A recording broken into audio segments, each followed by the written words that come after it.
서울에 거주하는 60대 은퇴자 A씨, 은행 예금만 믿고 계셨습니다. 그런데 생활비가 빠듯하다 보니 GPL 채권을 알게 되어 1억 원을 투자하셨고 매월 50만 원 가까운 이자를 받게 되셨습니다. 안녕하세요. 스타로드 K 김성길입니다. 여러분, 혹시 이런 고민 해보신 적 있으실까요? 은행에 돈을 넣어도 왜 이자가 이렇게 쥐꼬리 같지? 주식은 해보고 싶어도 무섭고 부동산은 손에 닿지도 않네. 요즘은 1억 원이라는 목돈을 가지고 있어도 어디에 넣어야 안정적으로 굴릴 수 있을지 막막하다는 분들 많으시죠?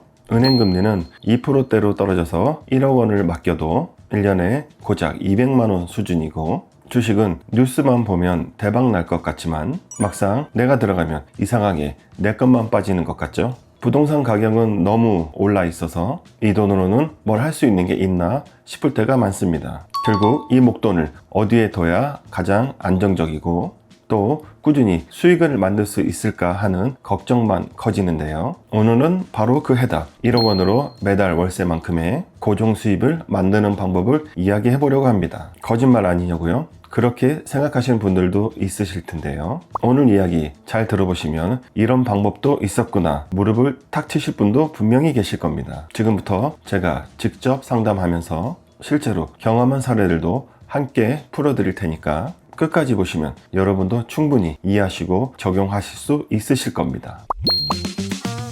첫 번째, 기존 투자가 답답하고 매력적이지 않은 이유.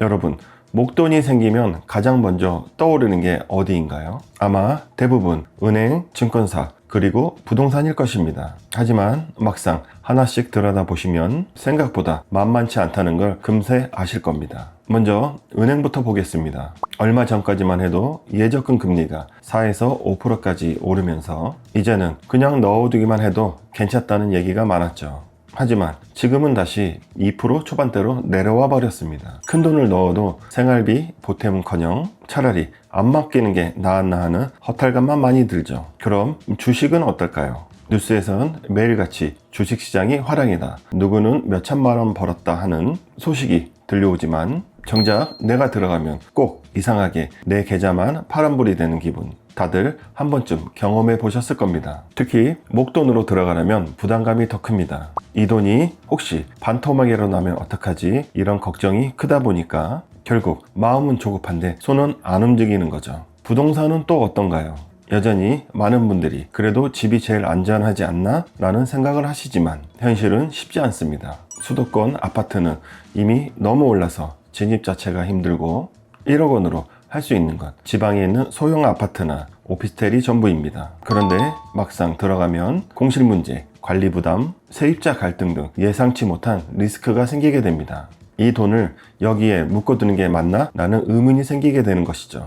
정리하자면 은행은 수익이 너무 적고 주식은 불안정하고 부동산 시장은 진입장벽이 높습니다. 그래서 결국 많은 분들이 같은 고민에 빠집니다. 내가 가진 이 목돈 도대체 어디에 둬야 안정적으로 꾸준히 수익을 얻을 수 있을까? 바로 이 지점에서 답답함이 시작되고 매력적인 투자처가 없다고 생각하게 되는 거죠. 두 번째, 매달 월세처럼 들어오는 구조. 그러면 앞서 말씀드린 재테크를 통해서 꾸준히 수익을 얻는 방법을 말씀드려야겠죠. 도대체 어떻게 매달 돈이 들어올 수 있게 만들 수 있냐? 이게 무척 궁금하실 겁니다. 제가 말씀드린 답은 GPL 채권 녀석이라는 거죠. GPL 채권이라고 해서 복잡하게 생각하실 필요는 전혀 없습니다. 아주 단순하게 말하면 아파트를 담보로 돈을 빌려주고 그 대가로 매달 이자를 받는 구조입니다. 우리가 은행에 돈을 맡기면 은행은 그 돈으로 다른 사람에게 빌려주고 대신에 우리에게는 쥐꼬리만한 이자를 주잖아요. 그 원리랑 같습니다. 다만 차이가 있다면 은행이 이자를 챙기는 게 아니라 내가 직접 투자자 입장에서 이자를 받는다는 점입니다. 예를 들어보겠습니다. 경기도에 거주하시는 한 고객님이 1억 원을 맡기셨습니다. 만약 이 돈을 은행에 맡겼다면 1년 동안 고작 200만 원 정도의 이자, 세금을 떼면 연 170만 원 정도밖에 안 남습니다. 하지만 GPL 채권은 다릅니다. 연 8%가 적용되니까 세전 800만 원, 세금을 떼고도 580만 원 가량이 꾸준히 통장에 찍히게 됩니다. 더 좋은 점은 만기 시 이자를 주는 예적금과 달리 매달 월세처럼 수익이 나온다는 점입니다. 또한 세금도 거의 내지 않고 사용하는 절세 방법도 있습니다. 생각해 보세요. 매달 50만 원씩 고정적인 수입이 들어온다면 생활이 얼마나 달라질까요? 매달 손주 용돈을 매번 아껴서 5만 원 주던 것을 10만 원, 20만 원으로 넉넉하게 줄 수도 있고요. 저녁에 외식할 때도 예전엔 삼겹살이 전부였다면 가끔은 소고기를 시켜도 부담이 덜하죠. 여행을 간다 해도 이번 달 고정 수입으로 비행기 값은 해결했다는 안정감이 따라옵니다.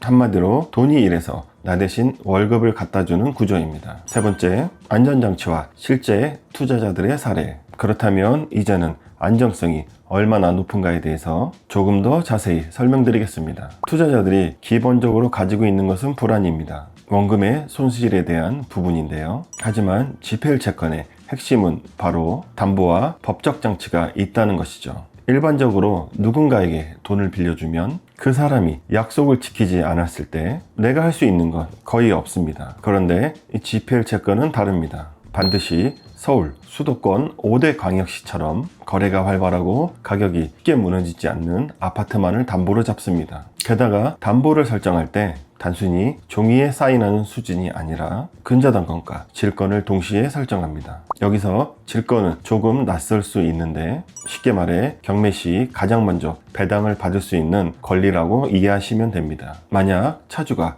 약속을 지키지 않아도 법원 경매를 통해 아파트 담보를 처분하고 그 돈을 가장 먼저 돌려받을 수 있다는 것입니다. 은행이 왜 안심하고 돈을 빌려줄 수 있는지 떠올려 보시면 됩니다. 은행도 결국 담보와 권리를 설정해 두었기 때문에 가능한 거죠. GPL 채권도 똑같은 방식으로 안전장치를 마련해 둔 겁니다. 실제로 상담을 해보면 이런 말씀을 하시는 분들이 많으십니다.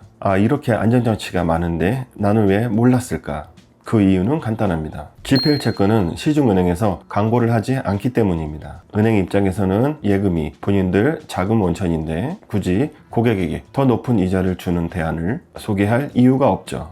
그래서 이런 구조를 접해본 분들은 오히려 왜 이제 알았을까 하는 반응을 보여주십니다. 그럼 실제 투자자들의 사례를 들어보겠습니다. 서울에 거주하는 60대 은퇴자 A씨, 은행 예금만 믿고 계셨습니다. 그런데 생활비가 빠듯하다 보니 매월 생활비를 메꾸는 게 부담이었습니다. 그러다 GPL 채권을 알게 되어 1억 원을 투자하셨고 매월 50만 원 가까운 이자를 받게 되셨습니다. A씨 말씀으로는 이 돈으로 매월 관리비랑 공과금을 해결하니 생활이 훨씬 여유로워지셨다고 하셨습니다. 결국 은행에 있을 땐 잠자고 있던 돈이 이젠 매달 생활비를 벌어다주는 효자 노릇을 하게 된 것입니다. 물론 단점도 있습니다. 가장 흔한 경우가 중도상환인데요. 차주가 약속한 1년이 다 지나가기 전에 돈을 갚아버리면 투자자는 원금이 예상보다 일찍 들어오게 됩니다. 손해를 보는 건 아니지만 다시 투자처를 찾는 과정이 번거로울 수 있는 거죠. 그래서 GPL 채권의 리스크라고 한다면 돈을 못 받는 게 아니라 너무 빨리 받는다는 것이 문제입니다. 정리해보면 GPL 투자는 단순히 수익률이 높다는 게 전부가 아닙니다. 안전한 지역 아파트를 담보로 잡고 질권을 설정해 법적으로 보호를 받으며 매달 꾸준한 현금 흐름을 만들어준다. 여기에 실제 투자자들의 체감까지 더해지면서 점점 많은 분들이 이게 진짜 나에게 맞는 투자 방식이구나 라고 선택을 하게 됩니다.